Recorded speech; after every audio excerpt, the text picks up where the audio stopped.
Je retrouve Daniel Bélan, professeur de sciences politiques à l'Université McGill. Bonjour, M. Bélan. Bonjour. Donc, le PLQ a tenu en fin de semaine un conseil général à Drummondville, dans le centre du Québec. 600 militants y étaient. D'abord, une question d'ordre très général. Dans quel état vous semble le Parti libéral du Québec au lendemain de ce rassemblement?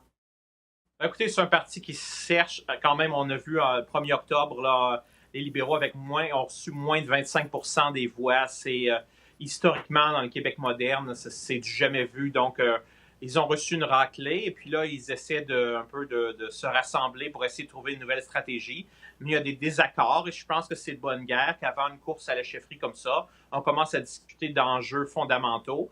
Et les libéraux ont beaucoup de travail à faire parce que l'ADQ, maintenant, évidemment, qui a un gouvernement majoritaire, un premier ministre, Legault, qui est quand même encore assez populaire, un des premiers ministres provinciaux les plus populaires, encore 8 ou 9 mois après l'élection. Donc, je pense qu'on va avoir beaucoup de débats intéressants au sein du Parti libéral jusqu'à l'élection d'un nouveau leader du parti au printemps 2020. Oui, vous parlez justement qu'il y a des désaccords au sein de la formation politique. On apprenait en fin de semaine justement que cette course à la direction va avoir lieu.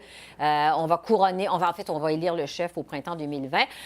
On sait déjà qu'il y a quelques candidats présumés. On sait déjà que la position du parti sur l'interdiction des signes religieux, ça crée des tensions au sein du Parti libéral. J'aimerais savoir, qu'est-ce que vous pensez, vous, de cette attaque aujourd'hui même de la candidate présumée, une des candidates présumées à la chefferie, Marois Risky, qui a accusé sa rivale présumée également, parce qu'on ne sait pas encore officiellement qui va se présenter dans la course, Dominique Anglade, qui, elle, vient de la CAQ, de marchander ses valeurs libérales, en fait, de marchander ses valeurs. Sous-entendu, elle l'accuse de ne pas avoir les vraies valeurs libérales. Qu'est-ce que vous pensez de ça? Est-ce que ça montre qu'il y a une division profonde qui s'en vient, un clash qui s'en vient au sein du PLQ? Oui, je pense que ça va faire des étincelles parce que ce n'est pas les seuls candidats potentiels qui ont mentionné cette question-là. On a par exemple M. Barrette, qui est en Barrette, qui pourrait être candidat à la direction du parti. Et qui vient lui aussi de la CAQ.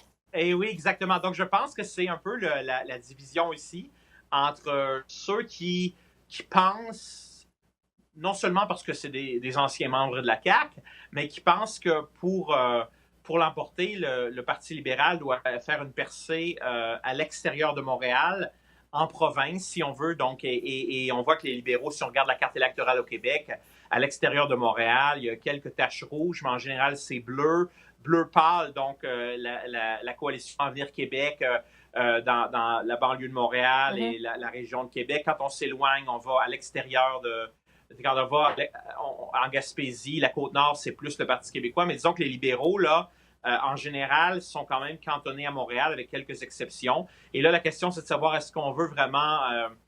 si on veut se battre contre la CAQ à l'extérieur de Montréal, en banlieue, dans les régions, est-ce que vraiment on peut garder la position actuelle? Donc, il y a la question des principes, évidemment. On parlait même de c'est quoi l'ADN du Parti libéral.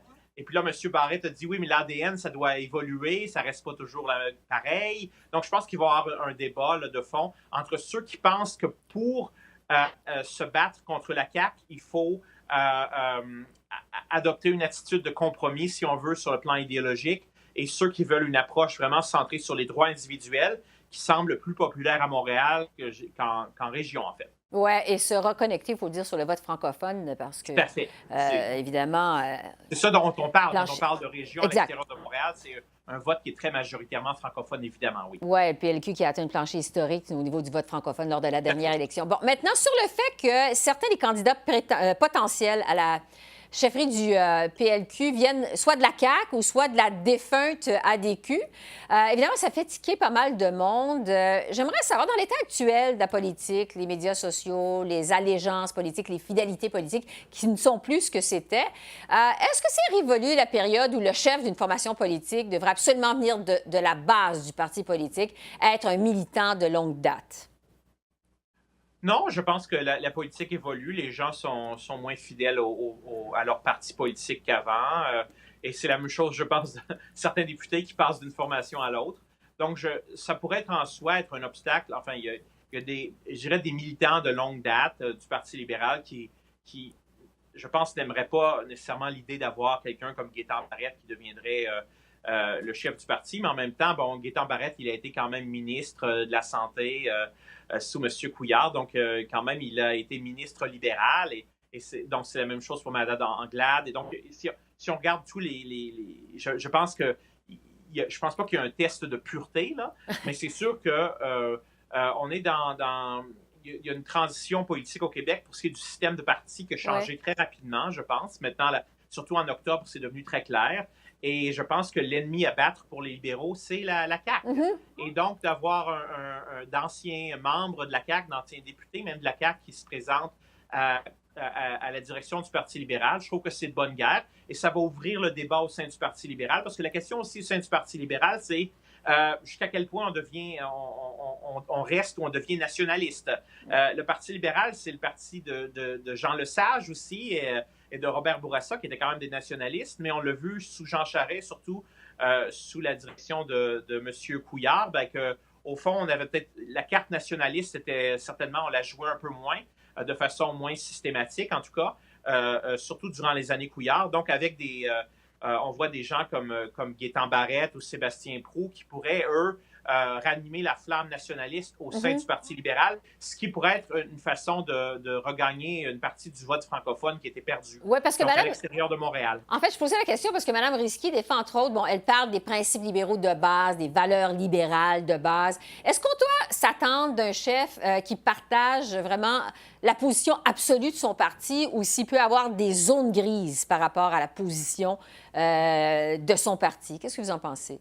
Écoutez, il y a toujours des zones grises en politique. Je pense qu'il va falloir... Les libéraux vont devoir décider. Je pense que le Parti libéral est en reconstruction et qu'il faut que les libéraux vraiment essaient de... Je pense qu'au fond, il faut ouvrir les choses, ouvrir le débat. J'espère qu'il va y avoir, en fait, pour la démocratie québécoise, qu'il va y avoir quand même... Ça ne sera pas un couronnement, qu'il va y avoir pas mal de candidats, au moins 3 ou 4 candidats, qu'il va y avoir un débat d'idées au sein du Parti libéral. Et il faut tout revisiter, et notamment la question nationale et la question du rapport du Parti libéral à la majorité francophone au Québec, surtout aux gens qui habitent à l'extérieur de Montréal. Il nous reste quelques secondes. On sait que le PLQ espère que cette course à la direction va redonner du momentum à la formation politique. La course qui va donc se tenir au printemps 2020, alors que l'élection générale au Québec va être à l'automne 2022. Est-ce que cette course, selon vous, arrive trop tôt? Non, je pense pas. Écoutez, ça leur donne, il va y avoir quand même pas mal de temps aux libéraux pour discuter des enjeux. Puis je pense qu'il faut laisser aussi du temps aux nouveaux chefs pour essayer vraiment de recruter de bons candidats pour la prochaine élection provinciale. Il va falloir vraiment, les libéraux ont vraiment beaucoup de travail devant eux parce que ils ont vraiment perdu énormément de députés, 39 députés lors de la dernière élection provinciale. Quand on a à peine 30 députés, on a reçu à peine 25% des voix. Je pense qu'il y a un effort de reconstruction. Et pour moi, c'est une bonne idée d'avoir un chef qui est là quand même, un an et demi ou 2 ans avant l'élection pour avoir le temps de construire une nouvelle équipe. Et je pense que le timing en soi n'est pas mauvais. Merci beaucoup, professeur Béland, d'avoir répondu à nos questions. Merci à vous. Bonne fin de journée. On aura sûrement l'occasion de s'en reparler. Merci, au revoir. Oui, au revoir.